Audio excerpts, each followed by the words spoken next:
गश्ती के क्रम में टाइगर मोबाइल के सिपाही रंगीला राम और मुकेश कुमार गश्ती में थे तो ललियाही के पास उन्हें गुप्त सूचना मिली कि 2-3 अपराधी हथियार के साथ हैं और कोई अपराध की योजना बना रहे हैं, जिसके बाद दोनों के द्वारा थानाध्यक्ष को सूचित करते हुए एक्स्ट्रा फोर्स मंगवाते हुए उनका पीछा किया गया। रंगीला राम टाइगर मोबाइल सिपाही और मुकेश कुमार को देखकर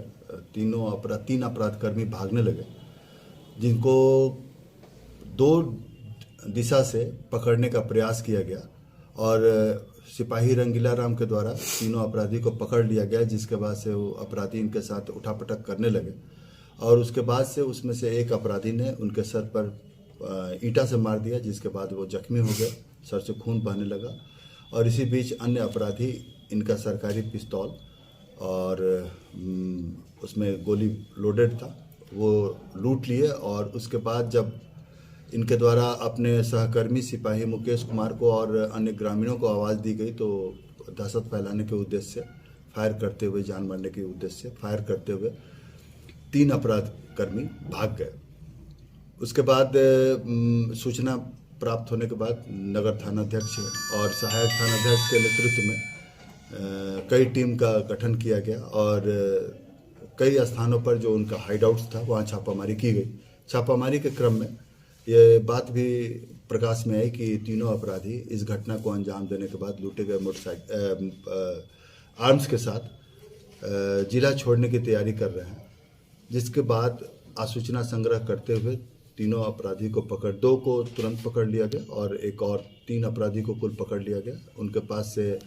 रंगीला राम का लूटा हुआ जो सरकारी पिस्तौल है वो बरामद कर लिया गया और 2 गोली उसमें था वो बरामद कर लिया गया। जांच के क्रम में ये बात आई कि अपराध कर्मियों द्वारा रंगीला राम के ही सरकारी पिस्तौल से 4 राउंड फायर किया गया था। शुरू में ऐसा लगा था कि टाइगर मोबाइल के सिपाहियों के द्वारा जब खदेड़ा गया तो ऐसा लगा था कि कुछ और भी लोग हैं जो भाग रहे हैं, लेकिन उनसे फिर पूछताछ की गई तो पता चला कि वो अपराधियों के भागने को देखते हुए उनके द्वारा भयवश भागने की कार्रवाई की गई। तो इस पूरी घटना में कुल 3 व्यक्ति ही शामिल थे और तीनों व्यक्ति को गिरफ्तार कर लिया गया है। लूटा गया सरकारी पिस्तौल और गोली बरामद। गश्ती के क्रम में टाइगर मोबाइल के सिपाही रंगीला राम और मुकेश कुमार गश्ती में थे तो ललियाही के पास उन्हें गुप्त सूचना मिली कि 2-3 अपराधी हथियार के साथ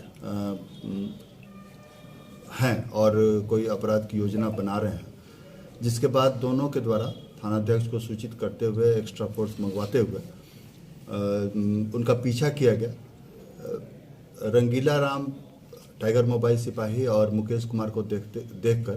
तीन अपराधकर्मी भागने लगे, जिनको 2 दिशा से पकड़ने का प्रयास किया गया और सिपाही रंगीला राम के द्वारा तीनों अपराधी को पकड़ लिया गया, जिसके बाद से वो अपराधी इनके साथ उठापटक करने लगे और उसके बाद से उसमें से एक अपराधी ने उनके सर पर ईंटा से मार दिया, जिसके बाद वो जख्मी हो गए, सर से खून बहने लगा। और इसी बीच अन्य अपराधी इनका सरकारी पिस्तौल और उसमें गोली लोडेड था वो लूट लिए और उसके बाद जब इनके द्वारा अपने सहकर्मी सिपाही मुकेश कुमार को और अन्य ग्रामीणों को आवाज़ दी गई तो दहशत फैलाने के उद्देश्य से फायर करते हुए, जान मारने के उद्देश्य से फायर करते हुए 3 अपराधकर्मी भाग गए। उसके बाद सूचना प्राप्त होने के बाद नगर थानाध्यक्ष और सहायक थानाध्यक्ष के नेतृत्व में कई टीम का गठन किया गया और कई स्थानों पर जो उनका हाइड आउट्स था वहाँ छापामारी की गई। छापामारी के क्रम में ये बात भी प्रकाश में आई कि तीनों अपराधी इस घटना को अंजाम देने के बाद लूटे गए मोटरसाइकिल आर्म्स के साथ जिला छोड़ने की तैयारी कर रहे हैं, जिसके बाद आसूचना संग्रह करते हुए तीनों अपराधी को 2 को तुरंत पकड़ लिया गया और 3 अपराधी को कुल पकड़ लिया गया। उनके पास से रंगीला राम का लूटा हुआ जो सरकारी पिस्तौल है वो बरामद कर लिया गया और 2 गोली उसमें था वो बरामद कर लिया गया। कितने लोग जांच के क्रम में ये बात आई कि अपराध कर्मियों द्वारा रंगीला राम के ही सरकारी पिस्तौल से 4 राउंड फायर किया गया था। शुरू में ऐसा लगा था कि टाइगर मोबाइल के सिपाहियों के द्वारा जब खदेड़ा गया तो ऐसा लगा था कि कुछ और भी लोग हैं जो भाग रहे हैं, लेकिन उनसे फिर पूछताछ की गई तो पता चला कि वो अपराधियों के भागने को देखते हुए उनके द्वारा भयवश भागने की कार्रवाई की गई। तो इस पूरी घटना में कुल 3 व्यक्ति ही शामिल थे और तीनों व्यक्तियों को गिरफ्तार कर लिया गया है। लूटा गया सरकारी पिस्तौल और गोली बरामद।